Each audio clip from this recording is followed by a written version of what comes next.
Chris here again, coming at you with one more Transformers review. I said that like it was the last, I don't know why.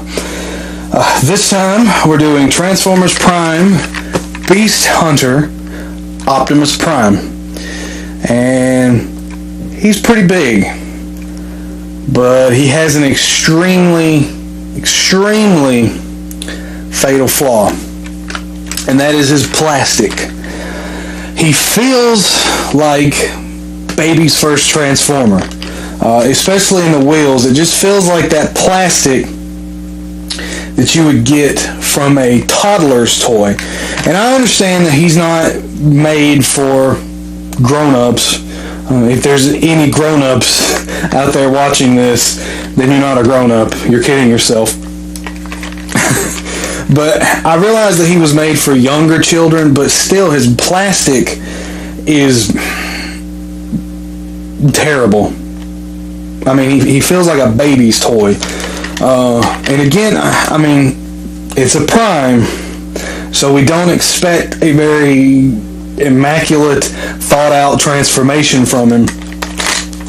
But if you take the sword off and the shield, you can see his hands. I mean, you can see his arms.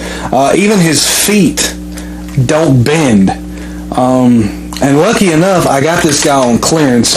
Because again, like the Predaking, if I would have paid $65 for this guy with tax, I would have been extremely pissed, even though he is the size he is. And I mean, like I said, he's a Prime, so we don't expect an immaculate transformation from him. But there's just some things that just should have been done that weren't in a figure this size.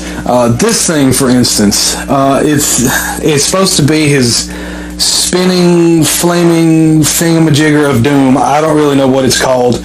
It's got 5 dragon heads, and it had 5 missiles, 5 different missiles. I don't care.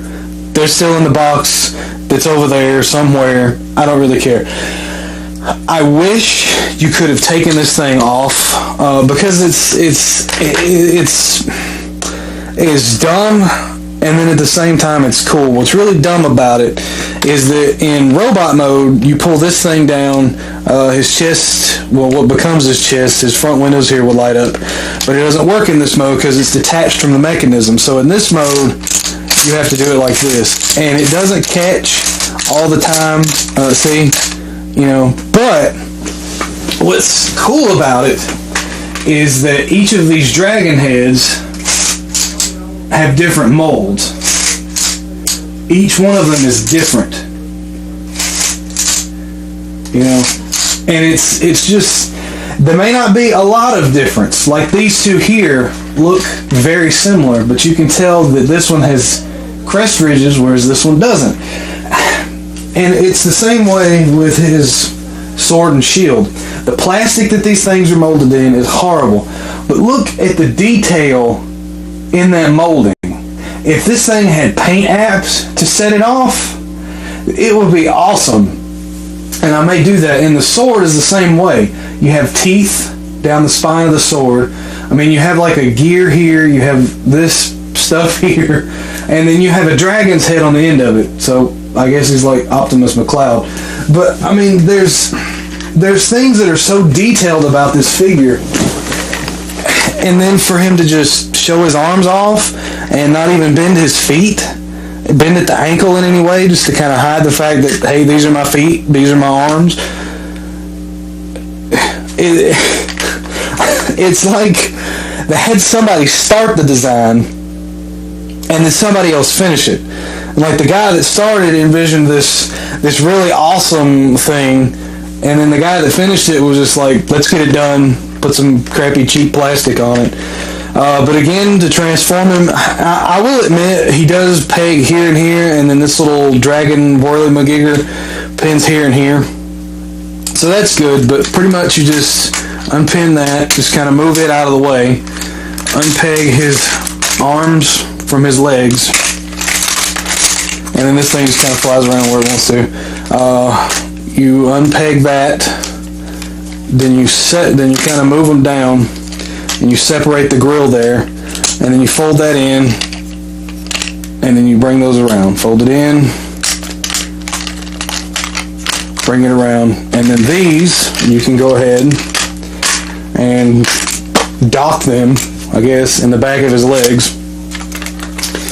Then you bring his waist up, spin him around, go ahead and flip his arms around, and they have a post and port there. They peg in like so, and you bring his arm down, spin it around. Do the same thing over here. Spin it around, and then you there's to make this mechanism work here, and I'll go ahead and show you that he lights up. I'm going to find the batteries and pull them out. It kind of has a little thing right there. Get closer. A port right there that fits in. It'll spin it with that, and then you just put it in there like so, and if it's lined up properly, it'll kind of flop down like that, and you fire it like that.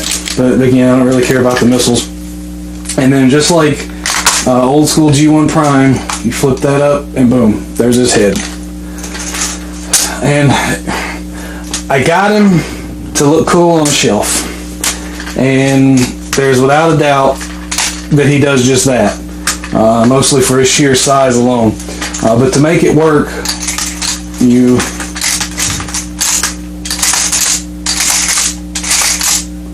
and it doesn't work half the time. I don't even know why.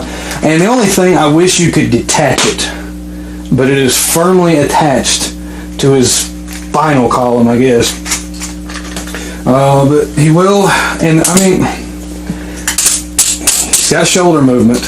He'll bend at the elbows and he'll spin, but his hands, it feels like they're on a swivel joint in there, but because of this, all they can do is that, which is lame. And again, he'll bend out at the hip, like that. He'll bend there, and he can even twist at the knee. But his feet won't even move. And then the fangs, I guess you call them on the grill, make his heels. But there's so many things wrong with this guy. I mean, but like I said, he will hold his sword, and you can either peg. See how his shield has a two-way thing on it. You can either peg it right here, but it's so large it doesn't really want to go down in there well enough, or he can't hold it in the ridiculous way that they hold shield. But like I said, I bought him to look cool on a shelf, and admittedly, that's what he does, because I'm pretty sure on camera he does have waist, but that's mostly due to the transformation. But and probably on camera he looks pretty cool, but when you have him in hand, the plastic just completely ruins the experience. But like I said, he will look cool on a shelf. And the only thing I don't like is to do this. He has these things. His little shoulder pads will do that, and then it will kind of give him a little bit of extra movement out here. But I wish these would have been spring loaded.